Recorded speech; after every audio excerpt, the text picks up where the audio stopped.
Hey y'all, I'm JamesWright, and welcome to Wizards News, and we've got another Brilliant event, even though we are right now in the middle of a Brilliant event. Okay, this is really cool. Let's dive in.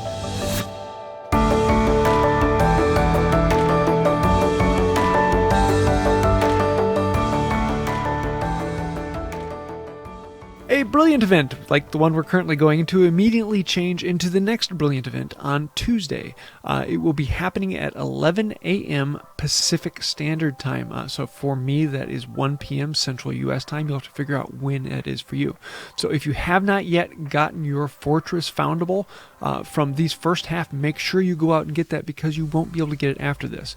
Also, make sure you have picked up enough of the Portkeys from this first event to make sure you get the Foundables you need for the second event, because once they go into the second event, all Portkeys you pick up then will be giving you the Foundable for that event.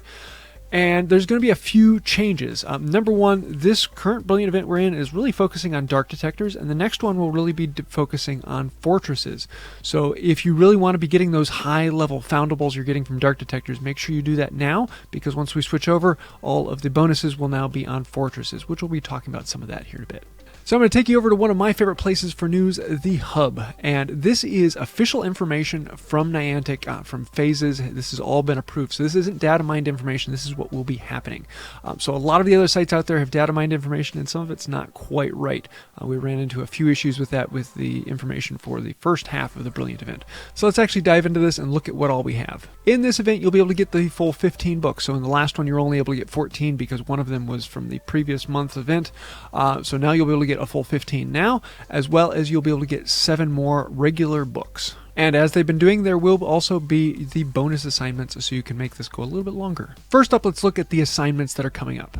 You need to have 3 wizarding challenges, you need to defeat 5 foes, and then you need to make 1 new friend. So you will need to go find a fortress, and much of these challenges you are going to be fortress based, so find a good one. If you have problems with energy, make sure you have enough inns around so you can collect the energy you need. This first one should be pretty quick, because if you're going to do 3 challenges, chances are you're going to run into 5 foes to defeat.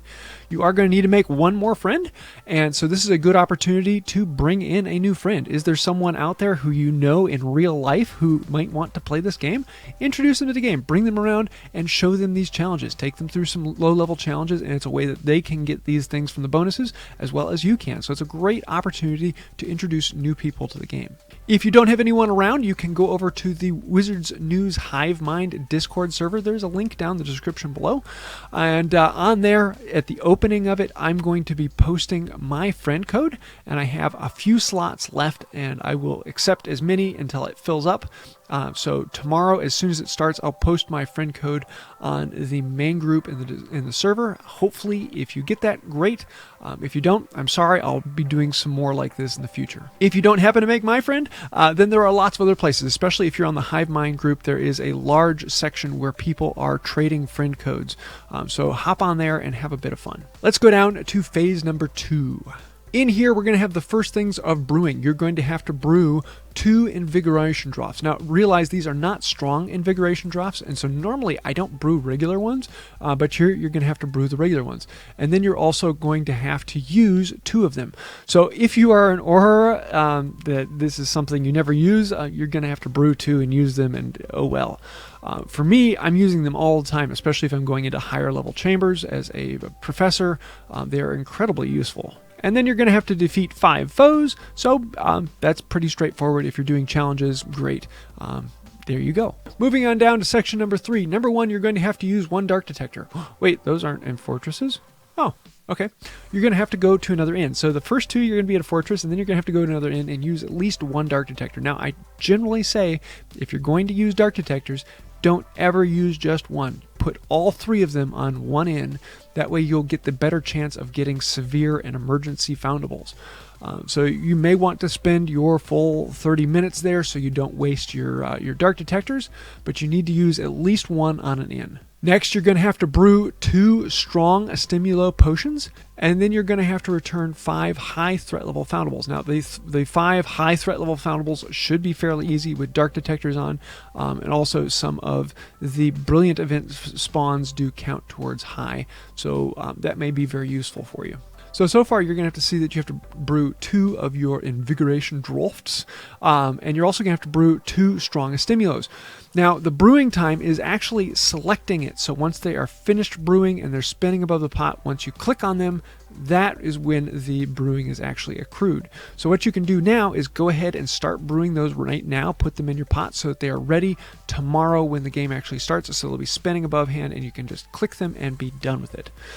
But you are going to have to brew even more because we're going to come down here into the 4th section and you're going to have to brew 4 healing potions.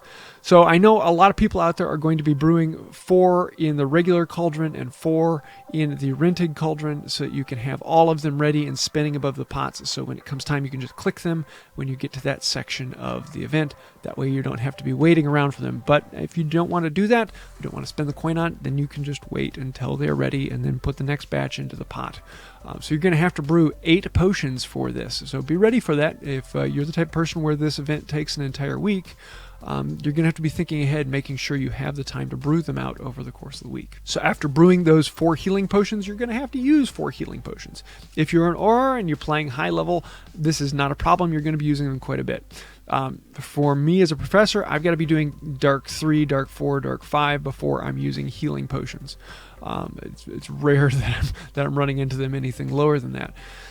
So different people are going to have different times, but whatever level you need to use those at, I definitely say jump up to that level, use some potions. You're going to have to use them to get the reward, so might as well get also the challenge XP for that usage in a higher level chamber. And then you're going to have to play 3 wizarding challenges, which you're probably going to be doing already. So for the first 2, you're going to want to be at a fortress. The middle one, you're going to want to go to an inn. And then the last one, you want to go back to a fortress and finish those up. This should be a very quick one for most people, especially if you can get the brewing ahead of time. It really won't take very long to get through those. But as they've been doing recently, there are now bonus assignments that we can do down here. For these, you're going to have to defeat 30 foes in wizarding challenges. You're going to have to play 15 wizarding challenges, and then you're also going to have to return 30 high threat level foundables. So if you did the last brilliant event bonus assignments, this one looks like it'll be a little bit easier because you can just go to a fortress and bang them out, then go over to an inn and throw on a few dark detectors, and you can have this one done very quickly. Yeah, nice bonus assignment. They're really kind of pushing you towards fortresses, so this may be a very good time to level up in your fortress grinding and use all those books you just got during the community event. Now, one particular feature I didn't mention earlier is that there will be a higher challenge XP when you play with friends. So I know a lot of people go into these brilliant events and they focus on going out and just doing it and getting it done in time. But this time you may actually want to change that around and see if you can find someone else who you can go out and do the brilliant event with. The reason being is you get an increase in the challenge XP if you play with friends. And this is going to make it very good to get more books. Everyone's trying to figure out how to get more red books, and they get harder and harder as you go higher and higher. So try and find a friend to play with, and you will increase the amount of challenge XP you get, therefore getting more books during this event. I think this is really cool, how they're making this a little bit easier to get. Next, let's look at the Founda Bowls and find out where we need to get them. Number 1, we're going to have Arthur Weasley. Yes, you're going to have to get that little rubber ducky. Should be a fairly easy one. It's an easy spell to trace and cast, but he will be the only new wild in the wild. You will still be seeing Tonks and Mad Eye Moody. They will be in the wild as well, but you will also still have the chance to add on and get the new Arthur Weasley. In the assignments, when you complete the assignments, you will also be getting Percy Weasley and Constance Pickering. And this one will be an actually interesting one. I'm looking forward to seeing the discussion that comes up when Constance Pickering sees herself. So I'm looking forward to that. But these two you'll be able to get once you finish all of the assignments. Well, not all the assignments. You don't need to finish the bonus assignments, but the regular 4, you'll get these two. Next, when you finish walking out all 5 of the new Brilliant Event port keys, so you've got to use up your old Brilliant Event port keys and put on the new Brilliant Event port keys. When you do 5 of those, then you will be able to get the Daily Profit Foundable, and that is what you need to do for that one. Now, this is where things change a little bit. We're going to scroll down here, and there are 2 foundables that come from completing fortresses. So my assumption is that when you have a Brilliant Event runestone and use it, you're going to be getting a 50-50 chance. Do you actually get Hermione, or do you get the interdepartmental memos? So you're going to have to do more challenges with your Brilliant Event runestones in order to make sure you get these. So at minimum, you're going to have 6 of the Brilliant Event runestones to make sure that you get these too. I don't think that's going to be terribly hard, but it's just something to keep in mind. There isn't just one foundable that you get with doing challenges. There are now 2 foundables, so prepare for that. After the fun of Community Day, which I really think was one of the best community days, I started that community day with just over 600 energy, and I ended that community day with over 800 energy. So I actually got more energy from being at the fortress than I used, which was phenomenal. And so now I've got to go burn all that energy, so I'm thinking I'm going to go to a fortress and grind. But with the added bonus of having more challenge XP with friends, I'm going to be seeing if I can meet up occasionally. I'm going to be posting on the local group server, hey, I'm going to be playing at this fortress at this time, anyone want to come join me?